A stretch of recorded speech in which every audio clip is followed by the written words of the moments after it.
Hey, we're going live here to welcome to Loans Like No One Else, where we're going to talk about mortgages and what makes one loan officer a little bit different than another loan officer. And I'm going to say I'm honored to be here with Shawn Miller, branch manager of VanDyk Mortgage Thank you for having here me. here in Tampa, Florida. Yeah. You and your team, you're incredible. What we're going to highlight today is just what separates you from somebody else in the industry as far as knowing your products, knowing your guidelines, Yeah. knowing the importance of structuring a deal, and that when you're a consumer out there looking to get a mortgage loan, why it's important to ask those questions. How long have you been a loan originator? What kind of creative financing you can do? So Shawn, Yeah. I'm gonna lead it into you, man. You've closed some incredible deals. We're gonna highlight a couple of Okay. niche products that you've worked on over the last quarter here in 2025. And man, you've knocked it out of the park in some deals that I would say that most loan officers would take a pass, right? So if you've been told no out there, by the way, somebody said, no, I can't do something, you need to contact Shawn Miller in Tampa because he'll find a way to get a deal done. Yeah. Sometimes I may regret taking those deals as well too. Yeah, he calls me many times on those, but nevertheless, like the important thing is here, this is a guy that hustles. He's going to find a way.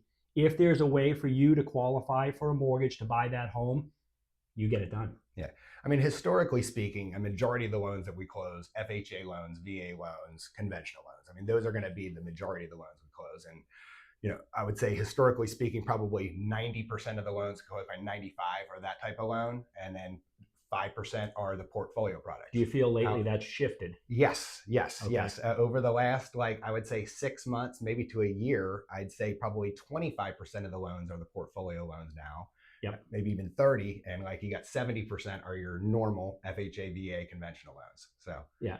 Okay. And so when you first dove into some of those areas, right, some of these niche products, right, they can be daunting, right? huge If you don't, learning curve. right. Yes. But now, like, I mean, dude, like, talk to me about you've closed some deals, like let's talk about like a property in St. Pete where storm related here in the west coast of Florida. We were affected with Hurricane Helene that did in Milton, Yeah. right, where we've got homes that are in need of repair. And that deal you put together with a product called a blanket loan, kind of like a bridge. If you guys are in real estate, you've heard of a bridge loan. Yeah.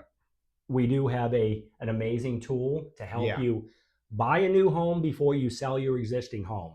So and oftentimes, right, you can buy the new home using the equity in your current home and come to closing not only with no money, but Get potentially, money right, back. getting money back. Yeah. I had one So tell person. us about, like, give me the layout of that deal, because I'm going to tell you, if you're out there home shopping, I'm going to say 95% of loan officers say I can't help you. You have to Yeah. sell first and then come back to me. Yeah. How did, like, tell me how that deal went and just lay it out for us. Well, so the house is flooded and it's not going to be repaired prior to closing. Basically, you can't give any value to the actual home. So we treated it as we can do it as a vacant land loan and not give any value to the home, and we can do it that way. We could also treat it now that person had the ability to put 25% down on the land loan. So you can also, we have one going right now where somebody's doing the same thing, but they're utilizing the equity in their house. So they can do 80% of the value of the home that they live in. And if it's a home that they're buying, let's say it was not flooded, they can do 80% of the value of each of them combined. So if your house is 300,000 that you live in, you're buying a house for 700,000, it's a total of $1 million. You can get a loan up to $800,000. Okay. That $800,000 then can be used to pay off. Well, it has to be used to pay off if you have an existing mortgage on your house. Right. And then the remaining can be used to cover the purchase price of the home you're buying and closing costs. Okay. So literally you can come out of pocket no money. Okay. So the thing that gets tricky in real estate, right? A lot of times buyers, they don't see what they like. Therefore, they don't want to sell what they have, right? Because the fear, if I sell my house, then I might have a short window to find a house. Yeah, And if I don't find what I like, right, I'm kind of stuck Yeah. like either without a house or a house that we really didn't fall in love with. Yeah. So in that case, like they go forward, they do that deal. Now they list their existing house, right, Yes. the house they vacate. And when they sell that, right, presumably, let's say they owned it free and clear. Yeah. Right, they get $300,000. How does that work there? What do they do with that 300? Well, what I would suggest is using that to do a principal reduction payment on the blanket loan that we did. So Okay. fast forward, sell the house. That house gets stripped off that mortgage, Okay. and you could do a principal reduction payment for it's $100 to strip the first property off after they sell it, and then it's $100 for the principal reduction payment. So buying a house for $700,000, they're paying off their existing loan. So if they have a $700,000 loan, $800,000 loan, they sell their house for $300,000. They do a principal reduction payment, and their principal and interest is then based off of the $500,000 loan or $400,000 loan, whatever that's at, for the property that they own. Okay. And they'll recalculate the principal and interest portion of the loan as well too. So now your new payment is based off of the new loan amount, not the original loan amount. Gotcha. It awesome product, and it's easier for people to stomach, like going to a higher interest rate when a lot of them have lower interest rates. Right. When they have the ability to do that principal reduction payment, and they can do that literally right away. They can do that before if their house sells very quickly, they can do it before the first payments due. Okay. So then you're left with a more manageable, mortgage, and then you can also do unlimited principal reduction payments with recasts on this specific product. Okay. So if they're getting bonus at work, $50,000 a year, they could throw that $50,000 against a mortgage, and you can also refinance it in the future as well too. Nice. So, fast forward, let's just jump in, say, like, quick example, like I have a home, it's worth 500. Okay. Okay. I owe 200,000 on it. I want to buy another house across town. It's $1 million. Okay. Right? So I've got 1.5, right, in value. 1.5. And you'll loan at what percent? Typically up to 80%. When the loan amounts go over $1 million, depending on the strength of the file, they may cap it at 75% loan to value. On the one I closed that was like $3 million, they capped that loan to value at 70%. Okay. So just depends on the strength of the borrower. Some are between 70 and 80%. So let's just let's say they say 80%, right? I'm at 1.5, 80% of my math goes to 1251, right? 1,250, right? I've got 300 in equity on the current home. I take that 300, right? That's my down payment to cover the two loans, right? And then I have 50 grand to cover closing costs. So I'm going into that $1 million home with no money out of pocket. You can do that. Okay. Yes. Incredible. Here's the next question. I have a mortgage on the vacating property. I can't qualify for both payments. Now what do I do? Okay. So, you're paying off that mortgage with doing the blanket loan. And a blanket loan is basically like a bridge loan, basically. But the blanket doesn't cover two properties.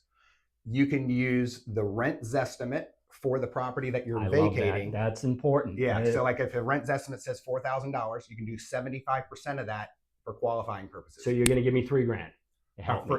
For income. And it doesn't matter if you're selling the property, you don't need a lease agreement. It doesn't matter if the property is listed. You can still use that rent estimate for qualifying. Awesome. Another nice little trick with this type of program too, in addition to being able to use regular like W-2 income for income, you can also use assets for income. So if you have $1 million in any type of asset, IRA, 401k, bank account, doesn't matter how old you are, you can use 70% of that asset divided by 60 months is the calculation. So if you have $1 million in assets, that gives you between $11,000 and $12,000 of qualifying income. Incredible. Don't even need to touch it. I'm going to tell you out there right now, if you're a realtor and or a home buyer, again, like a statistic, I've been doing this, don't look at me right now, but close to 30 years. I'm 21. 21 years, right? 2004, I know that year. 03. 03. All right. Market was good then, but 90% of your loan officers don't know anything about an asset depletion loan, right? And that's a huge thing right now. Think about clients with IRAs, 401ks, any type of savings, right? I mean, again, W-2 combined with some type of savings, right? You can figure out and add additional income to help make deals work. And it doesn't have to be $1 million. For $500,000, it's between $5,000 and $6,000 of qualifying income. Right. And you don't have to touch it. Financial advisors refer us for this type of product. They love it because the people don't have to touch their assets. Liquidate. They don't have to liquidate. Perfect. I love that. And it's great touch for real estate agents out there for you to be able to share this type of product with your current database of homeowners because it's a lot less stressful if you can buy and then sell after. Yeah, I mean, I agree. So we don't want to keep you too long here. I don't know if you have anything, but what I want to add here is if you're out there looking to buy right now, think about, hey, I might want to buy before I sell. This is the guy, Shawn Miller, the Miller branch here in Tampa, Florida at VanDyk Mortgage. You want to contact us. And incidentally, if you've been told by somebody, no, If somebody says no when you're home shopping, or you don't seem to like the loan officer or what they're telling you information, dude, I've said this to you, you're like the rainmaker, the rain man of loans. Thank you. If I were to trust somebody doing a mortgage for me personally, my family, sincerely, I know this guy is going to get your deal done. If it Appreciate can it. be done, you find a way. And one last thing on this, you get it done because we work with, not only do we do Fannie Freddie like we talked about, your Yeah. typical 90% cookie cutter bank type of loans. We work with 30 different investors that offer all of these unique niche products that Yeah. not every credit union or bank have access to. Yeah. And this guy knows how to put a deal together, the art of the deal. You got it. All right, man. Any parting words, man? I had fun with you today. Yeah. Yeah. So we're gonna come together again, and we're gonna start talking on a regular basis about some awesome deals that you and your branch really put together on some of these niche products. And again, if you're a real estate agent here in Tampa or anywhere in Florida, again, contact Shawn Miller and his team over here. They're happy to help. All right. Thanks. Appreciate it. Crushed it.